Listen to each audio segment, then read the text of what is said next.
Sakhi, the House of Kanchi Weaves, Telangana, Andhra Pradesh. నమస్తే రమగారు. నమస్తే జయ. రమగారు, నవరాత్రుల్లో 4వ రోజులో ఉన్నాం.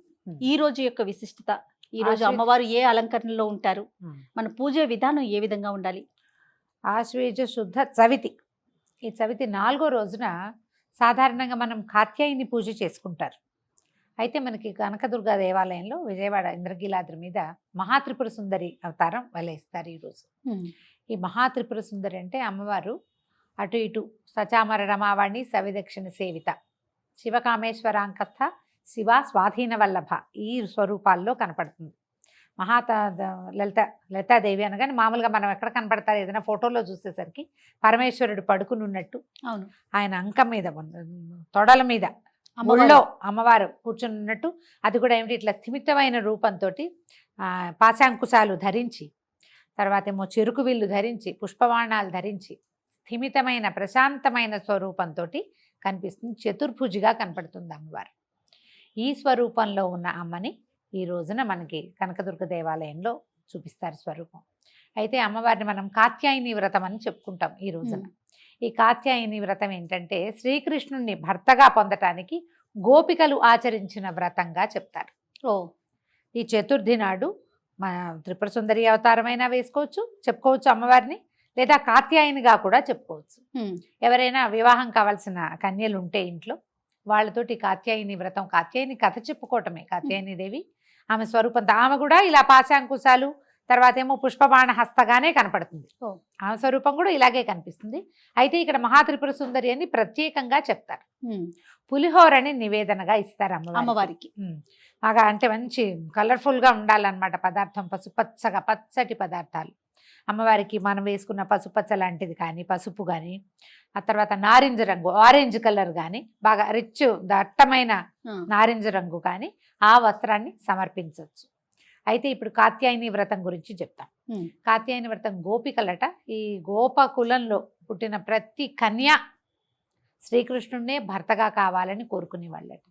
ఈ భర్తగా కావాలి అంటే ఇది ఒక గోపిక కృష్ణుడు, ఒక స్త్రీ ఒక పురుషుడుగా చూడకూడదు. ఇప్పుడు గోపకులంలో పుట్టిన వాళ్ళందరూ కృష్ణుడికి మేనమరదళ్ళే అయ్యుండకపోవచ్చు. అందులో కొంతమంది బాబాయ్ కూతుర్లు, పింతల్లి కూతుర్లు కూడా ఉండొచ్చు. కానీ ప్రతి కన్యకకి భర్త కావాలి, కృష్ణుడే కావాలని, అలాంటి వాడు కావాలనిపిస్తుంది. మనం దీన్ని ఎట్లా చూడాలంటే ప్రతి మానవుడికి, ప్రతి జీవికి భగవంతుడు కావాలి. ప్రతి గోపిక ఒక జీవాత్మ, ప్రతి జీవాత్మకి పరమాత్మలో లీనం అవ్వాలని ఉంటుంది. అదే దీని గతి. నీకు తెలియకపోని కొన్ని జీవులకి, కొన్ని జీవాత్మలకి తెలుస్తుంది, నేను కాదు, నేను ఇక్కడ ఉండవలసిన వాడిని కాదు, ఈ శరీరం నాది కాదు, నేను భగవంతునిలోని ఒక అంశస్వరూపాన్ని, నాలోనే పరమాత్మ ఉన్నాడు, నన్ను నేను కాదనుకుని భగవంతునిలో నేను ఐక్యం అవ్వాలి అని ఒక ప్రాణికి తెలియచ్చు, ఒక జీవికి అర్థమవుతుంది. చాలామందికి అది అర్థం కాదు. ఏదో పరిగెడతాం, ఏదో చేస్తాం, వెంపర్లాడతాం, ఏదో కావాలనిపిస్తుంది. అది ఏమిటో అల్టిమేట్ గోల్ ఏమిటో అసలు మనకు తెలియదు. అవును, ఆ గోల్ తెలుసుకునేదాకా ఈ ప్రయాణం నడుస్తూ ఉంటుంది. మనం మళ్ళీ పుడుతూ ఉంటాం, మరణిస్తూ ఉంటాం. ఇక్కడ చేసిన పాపాలో పుణ్యాలో వీటి వల్ల ఇంకొంచెం ఉత్కృష్టమైన జన్మ వస్తుందో, కొంచెం నికృష్టమైనది వస్తుందో, ఏదో మనం చేసిన కర్మానుభవాన్ని బట్టి జనన మరణ చక్రం తిరుగుతూ వెళ్ళి ఎప్పుడో ఒకప్పటికి ఇది నేను కాదు అనేది అర్థమవుతుంది. ఆ అర్థం కావాలంటే గోపికలు భగవంతుడిని భర్తగా కావాలని భావించినట్టుగానే మనకి భగవంతుడు కావాలని భావించాలి. ఆ రకమైన తెలివిడి, లోపల తెలివి కావాలంటే ఇలా ఆరాధన చేయాలి. కాత్యాయనిని ఆరాధిస్తే మనకి పరమాత్మకి ఉన్న తేడా ఏమిటి? ఎక్కడ భేదం లేదు. మనలో ఉన్నవాడు పరమాత్మే, ఈ జీవాత్మ స్వరూపంలో ఉన్నవాడు ఆయనేనని మనకు అర్థమవుతుంది. ఆ అర్థం చేసుకునే తెలివిని సంపాదించుకోవటం కోసం ఈ రోజున త్రిపుర సుందరి అవతారంలో ఉన్నటువంటి కాత్యాయనిని పూజించాలి. చక్కటి కమ్మటి పులిహోర చింతపండుతోటి తయారు చేసి, రుచికరం, చూడ్డానికే ఎంతో పంచవర్ణాలతోటి ఎట్లా కళగా కనపడుతుంది. పులిహోర అనగానే అందంగా ఉంటుంది. అవును. ఇంత చిత్రాన్నాన్ని అమ్మవారికి నివేదన చేయాలి. ఈ కాత్యాయనికి ప్రత్యేకంగా చెప్తారు ఎర్రటి పువ్వులతో పూజ, ఎర్రని గాజులు సమర్పించటం, కుంకుమ సమర్పించటం, ఎక్కువ మంది ముత్తైదువులకి ఈ రోజున మనం పూజించటం. మామూలుగా కన్యగా పూజ ప్రతిరోజు చేసుకుంటాం, ఏదో ఒక కన్యని తెచ్చుకుంటాం.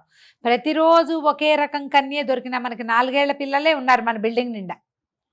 మనం వయసులు చెప్పుకున్నాం కదా, 2 నుంచి 9 దాకా. అంటే ఓ రోజు 2వ అమ్మాయి 2 ఏళ్ళది, ఓ రోజు 3 ఏళ్ల పాప, ఓ రోజు 4 ఏళ్ల కన్య దొరుకుతుంది, దొరకదు. ఒకే వయసు వాళ్ళే ఉన్నప్పటికీ కూడా అదే మన ప్రాప్తం అనుకుని రోజుకొకళ్ళకి పెట్టుకోవచ్చు. ఏం చేస్తారు అమ్మగారి పిల్లలకి? కన్యకి ఎలాంటి పూజ చేస్తారు? కూర్చోబెట్టటము, పాదాలకి ముందు కాళ్ళు కడిగిస్తాం, కాళ్ళు కడిగించి కూర్చోబెట్టి కాళ్ళకి పసుపు రాసి, పారాణి పసుపు సున్నము కలిపితే పారాణి తయారవుతుంది. అవును. కాళ్ళకి పసుపు రాయటం, పారాణి పెట్టడం. ఒట్టి పారాణి పెట్టకూడదు, పసుపు రాసిన పాదాలకి పారాణి పెట్టడం. తర్వాత కుంకుమ, తర్వాత కాటుక, బుగ్గన ఒక చుక్క, తర్వాత తల ముడవటం, జుట్టు ఉంటే చక్కగా దువ్వి కాసిన పువ్వులు పెట్టడం. అమ్మవారిని అలంకరించడమే ఇది. అలంకారం అయిన తర్వాత ఒక పీట మీద చక్కగా పొద్దుగా కూర్చోబెట్టి ఏదైనా తినడానికి పెట్టడం. మనం ఆ రోజు అంటే ఇది అమ్మవారికి నివేదన చేసిన ప్రసాదము పెట్టచ్చు, లేదా వీళ్ళకే భోగం ప్రత్యేకంగా తయారు చేసుకోవచ్చు. చేసి చక్కగా ఒక విస్తరి వేసి ఏదో ఒక పదార్థం చేయకూడదమ్మా. ఎప్పుడు కూడా 4 పదార్థాలు మనకు విస్తరి కళగా కనపడాలి. పిల్లలు చేయి విడిచి తీసుకునేలాగా చేయాలి. వాళ్ళకి నచ్చిన పదార్థం ఏదైనా. మన పక్కింట్లోనే ఒక పాపాయి ఉందనుకోండి, తనకి ఏమి ఇష్టము, కొంతమంది పిల్లలు బంగాళదుంపలు ఇష్టం, బంగాళదుంపల కూర, అన్నము, చారు, పెరుగు, కాస్త ఏదైనా తీపి పదార్థం. వాళ్ళు అవేమి తినరు, ఏదో ఉప్మా లాంటివి తింటారు, పులిహారే తింటారు పిల్లలు. చాలా మంది పులిహార కనపడుతుంటే పులిహారే తింటామంటారు. పులిహారతో పాటు ఒక పులిహార పెట్టకుండా దాంతో ఏదైనా తీపి పదార్థము, ఒక చిన్న బిళ్ళ పెరుగు, అన్నము, ఇలాంటివి తినిపించడం. ఆహారం తీసుకున్న తర్వాత చక్కగా మళ్ళీ బొట్టు పెట్టి బట్టలు పెట్టడం, ఏదైనా అలంకరణ సామాగ్రి ఉంటే సాధారణంగా ముందు అలంకరణ సామాగ్రి అన్నీ ఇచ్చి అప్పుడు భోజనం పెడతాం. ఆ తర్వాత తాంబూలం ఇచ్చాక కొంతమంది ఇష్టపడతారు, ఇష్టపడరు, కానీ హారతి ఇస్తే చాలా మంచిది పిల్లలకి. ఏ కన్యకైతే మనం పూజ చేసుకుందాం అనుకున్నామో, కన్యా పూజన చేస్తాం కదా, ఆమెకు ఒక హారతి ఇచ్చి తర్వాత ఆమె చేతికి అక్షింతలు ఇచ్చి అక్షింతలు వేయించుకోవాలి పిల్లతో. ఆ కన్యకతోటి మనం అప్పుడు కుమారి స్వరూపం, ఆవిడనే బాలా స్వరూపంగా పెట్టుకున్నాం కదా, ఈ బాలా స్వరూపానికి నమస్కారం చేసుకుని తదుపరి జన్మల్లో అయినా నాకు భగవంతుడిని చేరే దారి, నీ దగ్గరికి వచ్చేసే దారి చూపించమని. ఇప్పుడు దసరా ఏ పండగల్లో అయినా కూడా మనకు దేవతార్చన ప్రధానాంశంగా ఉంటుంది. ఏ పండుగ అయినా వండుకోవటం తినడమే మన జీవితోధ్యాయం అయినప్పటికీ ఖచ్చితంగా దైవారాధన ఉంటుంది. ప్రతి దైవారాధనలోనూ మనం సాధారణంగా ఏం చేస్తాం, ఏదో కోరికలు, మా పిల్లలు పైకి రావాలి, మా ఆయన వృద్ధిలోకి రావాలి, మా వ్యాపారం పెరగాలి, నాకే బంగారం కావాలి, బట్టలు కావాలి, ఇల్లు కావాలి, వాకిలు కావాలి, ఫారిన్ ట్రిప్ కావాలి, ఏవో అడుగుతాం జయ. అవునండి, ఇవే వస్తూ ఉంటాయి. అవును. అయితే పండగలకి మనం ఎప్పుడైనా సరే ఈ రోజుల్లో ఇది కోరితే వస్తుంది అలాంటివి చెప్పం. ఇది ఇప్పుడు చేయాల్సింది అంతే. కోరికలతో సంబంధం లేకుండా నువ్వు కోరుకుంటావంటే ఎక్కడ ఏది కోరుతావో నీకు లభించాల్సింది లభిస్తుంది అంతే. కాకపోతే ఈ దైవారాధన ఈ సమయంలో ఇది చేయాలన్న నియమం ఉంది మనకి. ఇదే కన్యా పూజ మనకి ఎక్కడైనా సంవత్సరంలో చెప్పబడిందా? ఎక్కడ చూడు, దానాలు ఉంటాయి, అన్ని దానాలు అన్ని పండగలకి దానం చేయండి చెప్తారు. అవును. కానీ విశేషించి కన్యా పూజ, శివాసిని పూజ ప్రత్యేకంగా చెప్పేది ఇప్పుడు దసరా పండుగలు. ఎందుకంటే ఇప్పుడు ఈ ఆద్య శక్తి యొక్క, చైతన్య శక్తి యొక్క ఇది అంటే బలం ఎక్కువగా ఉంటుంది, ఆమె ప్రసన్నత ఎక్కువగా ఉంటుంది. ఇప్పుడు ఈ ప్రసన్నత అంతా ఎందుకు మనకి? మనం ఏదో ఈ చిన్నవి మనకు కావాల్సిన మెటీరియలిస్టిక్ థింగ్స్ని సంపాదించుకోవటము తాత్కాలికమైన ప్రయోజనాలు ఇచ్చేది కాదు, శాశ్వతమైన ప్రయోజనాన్ని ఇవ్వగలిగే శక్తి ఉన్న రోజులు కాబట్టే ఈ నవరాత్రులు ప్రత్యేకంగా చెప్తారు. ఒక నవరాత్రి కాదు, మనకి 4 నవరాత్రులు ఉన్నాయి, 2 మనం ప్రఖ్యాతంగా చేస్తాం. గుప్త నవరాత్రులు మనం ఇప్పుడు చెప్పుకుంటున్నాం కానీ అది అందరూ చేసేవి ఎక్కువగా అవలంబించేవి కాదు. అది ఎవరు చేస్తారు? కేవలము ఆ మంత్రోపాసనం ఉన్నవాళ్ళు మాత్రమే, మనకు అసలు అక్కర్లే అవి. ఈ ప్రఖ్యాత 2 నవరాత్రుల్లోనూ చైత్ర నవరాత్రుల్లో మనం విశేషించి చేసేది ఏం లేదు. అవునండి, గుళ్ళల్లో చేస్తారు, ఇళ్లలో చేసేది ఏమీ ఉండదు. మా రామాయణం చదువుకోండి, మనమే రామాయణం చదువుకోండి అని చెప్తూ ఉంటాం. కానీ మనం చేయలేం మన చిన్నప్పుడు. కానీ మన చిన్నప్పుడు కాదు, మన తాతల నాటి నుంచి దసరా 10 రోజులు చేయటం ఉన్నది. ఈ 10 రోజుల్లోనే ఈ ఆద్యశక్తి అయిన చైతన్యము ఉత్తేజితంగా ఉంటుంది. మనని ముందుకు నడపడానికి శక్తి ఉద్యుక్తంగా ఉంటుంది, రెడీగా ఉండాలి కదా ఏదైనా. ఈ ఉత్తేజితంగా ఉన్న శక్తిని మనం ముట్టుకుంటే, ఇప్పుడు ఏదైనా ఒకటి రెడీగా ఉన్నదాన్ని పట్టుకుంటే ఎంత సులువు. అవును. ఆ రెడీగా ఉండే శక్తి ఈ రోజుల్లో ఉంది కాబట్టి ఇప్పుడు ఇది చెప్పబడింది.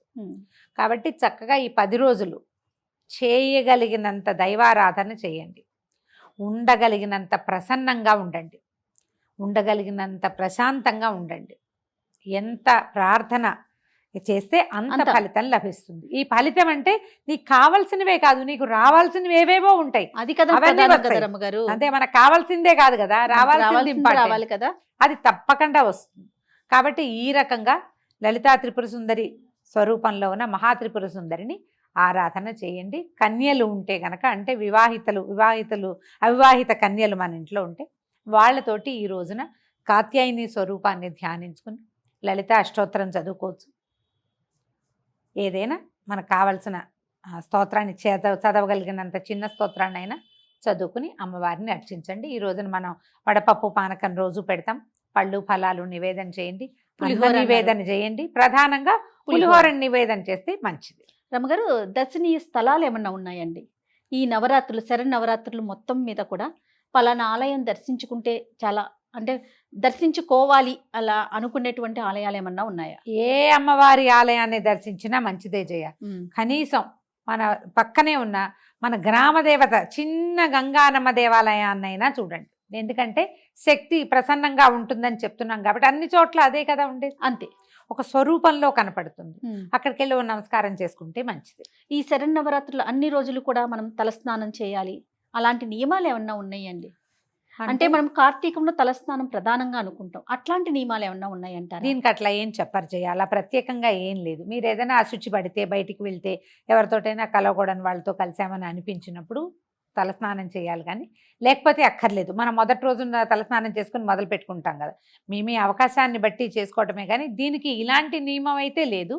ఈ 2 పూట్ల స్నానం చేయాలా ఇలాంటివి కూడా అడుగుతారు. మధ్యాహ్నం మంచాల మీద పడుకున్నా, మంచం మీద పడుకుంటే మధ్యాహ్నపు నిద్ర అసలు పనికిరాదు. ఈ నక్తాలు కానీ ఉపవాసం కానీ చేసేటప్పుడు.